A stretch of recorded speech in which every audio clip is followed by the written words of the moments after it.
Oh, baby, this is what the people wanted. 15 clips in like 10 minutes about anything and everything Gunskill today. So obviously first we gotta define what Gunskill is, and then we'll go into examples and things that we can learn from the pros about how to actually have elite Gunskill in this game. Really, the definition of great Gunskill is you win a lot of your gunfights. And well, you win your gunfights by having elite movement, positioning, recoil control, centering, aim, anticipation, and so much more. So there's a whole bunch of different things that are baked into what the meaning of good gun skill is and how you win your gunfights. And we'll be going through examples of all of that today. Without further ado, guys, we have a lot to talk about real quick here. Without further ado, let's get right into this one. Let's go. All right, so we're gonna be speed running through these things. I'll be explaining the clips a little bit as we go.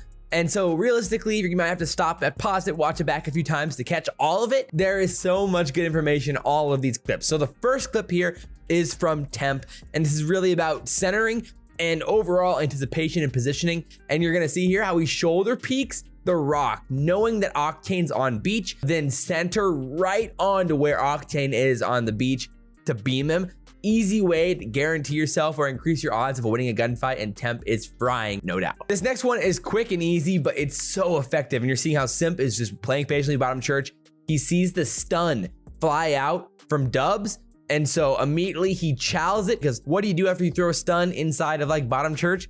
You chase it. So he knows he's gonna have a free kill here, fires attach, and then he pushes up from insane map control, makes a great play. But regardless, that works like all the time in every situation, so do it. So next we got attach using nades and information effectively. So he uses the nade, gets a hit marker back on Vines, and then he chows towards Zig, sees nothing. So he uses the nade to cover one area of the map, then uses his line of sight to cover another area of the map, and then jumping out for the information on the player inside Vines to then re-chow. So simple because he knows he's weak. So always be looking for ways to use your nades and stuns like attaches here to win these gunfights. All right, so next clip here is from Cammy on Optic, wide angle, something we talk about a lot around the channel, but you can see how he chows out to the far right side. A lot of young players might try to push up to the wall, slide out on Illy, but the patient gunfights from Cammy, he knows he's there and he chows out wide, because the big problem here is that a lot of times a player might try to push up towards wall and then the opposing player slides out past him, gets good timing, and it causes problems. Cammy's doing the high percentage gunfight play here, even though it's not as cracked,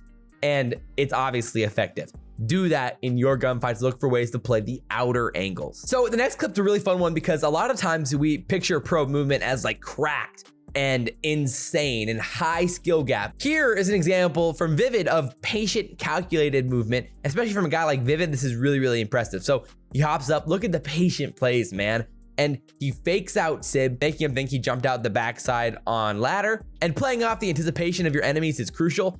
And Vivid did that to the best of ability right here. So this next one's ironic after the Vivid clip because this is Capsule showing off the upside movement and gun skill that he has in his arsenal, and why being so hard to kill is crucial to having success around the map. And you can see Capsule baiting and throwing shoulders at Crimsticks over on beach, and he's flying out, playing for information.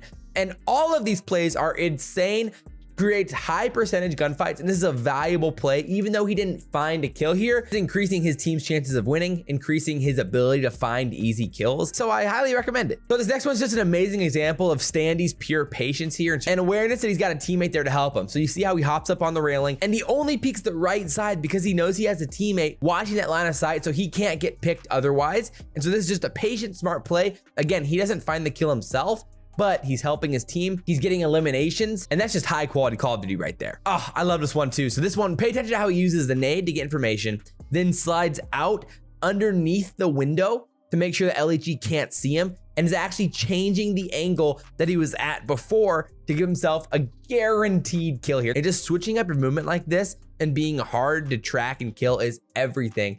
And Attach is doing that unbelievable. You can do this in like any window in the game. This one is probably the best one to do it for, but this is like a movement and like a weapon in your holster you gotta have down. Okay, so this next clip I had to include because Afro is cracked. And again, this is an amazing way to use doors to your advantage, to be able to shoulder, play for information, and then to slide out and camera people by getting the frames advantage on them in gunfights like that when you slide out around walls. And then he's repositioning. So he's just hard to track around the map. He's playing for flanks in small amounts, but still with his teammates in areas that are tradable. Overall, insane plays, and his minimap awareness is elite to find that final kill, to know that he's gonna be bottom church like that.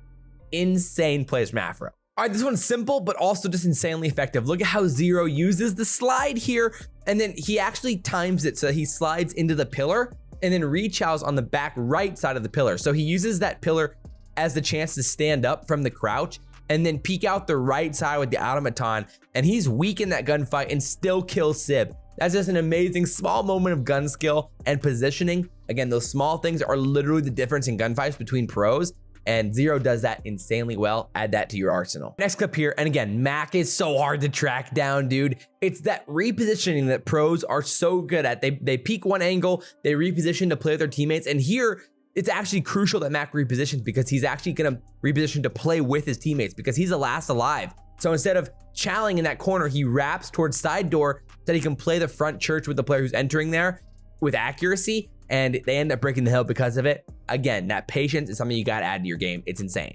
All right, really simple clip right here, but this is how you use nades to win gunfights. Teej throws a nade and then immediately chows, knowing that he cooked it perfectly, so that he's gonna get a hit marker and then the nade kills him. That's some awesome gun skill, and you can do this all the time in this game with nades.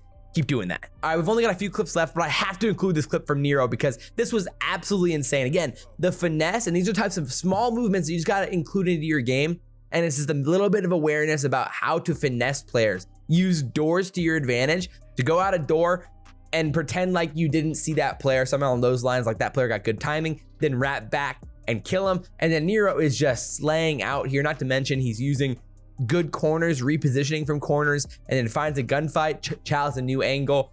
Everything about his positioning and movement here is insane, and he is dominating with the Boston Breach. What in the world is that? Here's another small thing right here with Capsule finding the 3-piece. That's not even what we're talking about. See this window right here? He ends up choosing the window, not the door. It's these small things that pros do again, where it's like, why do you go through the window? Because it's less likely to be expected than going through the door. And he finds the kill. Just do the weird things like that, the weird movements, experiment in game, and you're gonna find some easy kills, no doubt about it. Cap is loving that one for sure. And our final one here is from a BZ, and look at this repositioning. Again, why he is so hard to track around the map. You're gonna see this as a theme throughout this episode, is finding a kill, looking for a new angle, finding a kill, immediately looking for a new angle, finding a kill, jumping through a window, looking for a new angle. And a BZ and Simp are doing this to a T.